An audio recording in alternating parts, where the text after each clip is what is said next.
The first step in homeopathy and being a homeopathic client is to get your whole story on the table. I need to know what it feels like to be you.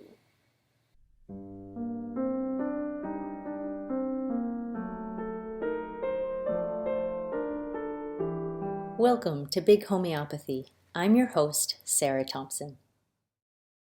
Hi, welcome to Big Homeopathy. I'm your host, Big Homeopath, Sarah Thompson. This post is for those of you who feel like you're not heard by your doctors, who feel like there's not space to really tell your story, who feel like the medicine that you receive is harsh and delivered with arrogance. If any of that resonates, this is for you. Some mornings I write talk less on my calendar. I have always been someone who talked a lot, who talked too much, and sometimes people were kind about it and sometimes they weren't. With a relentless mind and a constant deep sense of isolation and loneliness, and lots of words, I just had this need to be constantly trying to connect with words all the time in a way that when my 13-year-old son does it, because he is his mother's son, we call him Lord Yemmersworth, which he's so secure and confident that he just thinks that's hilarious and doesn't even always take the hint. But the point is that I have had to learn to talk less, and writing is really what saved me because I could find this place to put all of my words so that they wouldn't fill up the room like loitering vagrants. A friend who's helping me with some of my marketing copy, very gently suggested that I don't need to use all of my words every time I try to talk to my clients. So that's something that I've had to work on, and I think that part of what drew me to homeopathy and what makes me good at it is that I had to learn to really listen exclusively, listen without talking. I've always listened to people, it's just that I always had a lot to say in response. But in homeopathy, the practitioner just listens. And when the client is done talking, we just keep listening. We leave space for more from the client, not more from us as the practitioner. And I love the quiet. Where I live, it's so quiet. It's so quiet that when the acorns fall in the cove, the birds are startled. And I have a neighbor, and I know he works third shift because it's the only car that goes by in the middle of the night. And sometimes I feel like I can hear the electricity in the walls. The first step in homeopathy and being a homeopathic client is to get your whole story on the table. I need to know what it feels like to be you. By contrast, my experience with pharmaceutical medicine and oncology is that it's very loud. And we live in a loud culture. The more that you can say about something, the truer people feel like it is. And the more measurements you can record, the realer it is. And by constantly focusing on the measurable, we never have to ask, are we measuring the right things? And are the things that matter even measurable? And even in homeopathy, when people talk about what it is, often there'll be this initial reference to how long it's been around and how many people use it.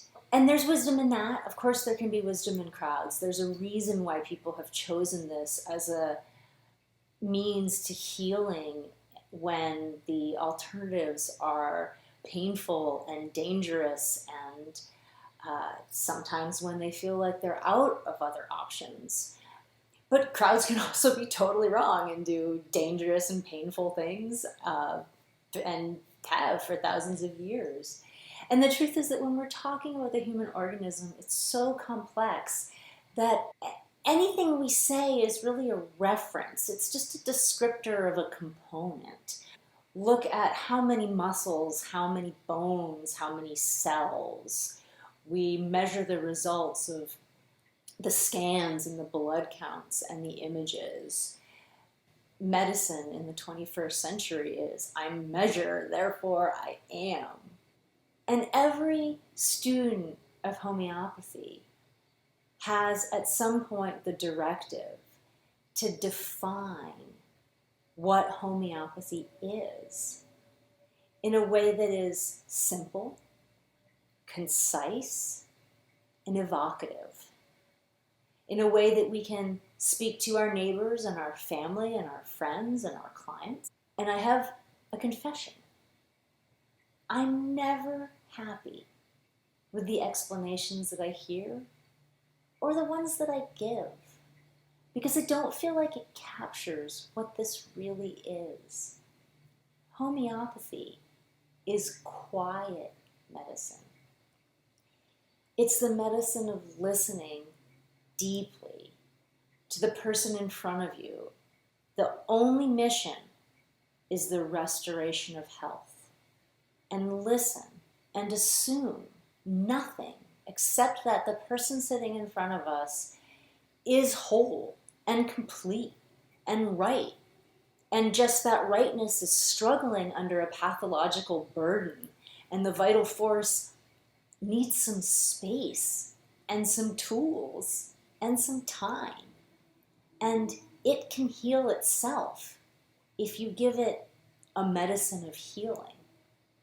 Chronic disease is a lifetime in the making, sometimes more than one. We know that we're born with predispositions and susceptibilities and things that are linked to our genes.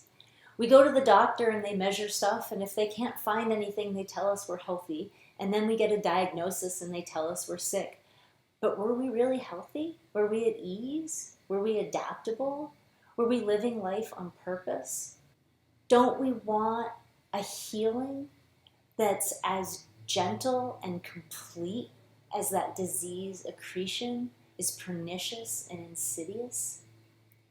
The goal is ease, adaptability, and quality of life. The founder of homeopathy gave us a directive to restore the sick to health. And it's not about measuring, and it's not about substituting one set of symptoms for another. It's about the restoration of health. It's quiet healing. It's not race for the cure healing. It's not pinning medals on lab coats healing. It's healing that happens one case, one consultation at a time. In the history of homeopathy, the way we learn as practitioners is through the millions of cases that are written and shared, where the practitioner has really taken the time to see what is the disease in that patient and to find the healing for that patient. And that's how we learn. Now that we have the tools to measure remedies and remedy actions, we can discover that there are nanoparticles in even extremely high dilutions, well beyond Avogadro's number, and to see that different remedies will react to reagents in different ways that demonstrates that they are indeed individual, and to be able to measure and replicate the ability of water to retain information. And this is all really gratifying, but it isn't homeopathy. Homeopathy is similar suffering. Getting a full picture of the client who's sitting in front of you, matching a remedy to the picture of what's happening for that person right now. Giving the smallest effective dose, not the huge blast of chemicals, but the smallest effective dose, and then giving it space for the body to respond, to heal, for that vitality to come up and to return. This is not the medicine of heavy hammers. It speaks softly. It's a whispered dialogue. Cancer treatment is loud. It burns, it bleeds, it beeps and boasts and cuts. Homeopathy, by contrast, is quiet medicine. It's the healing that brings you home. I'll see you next week.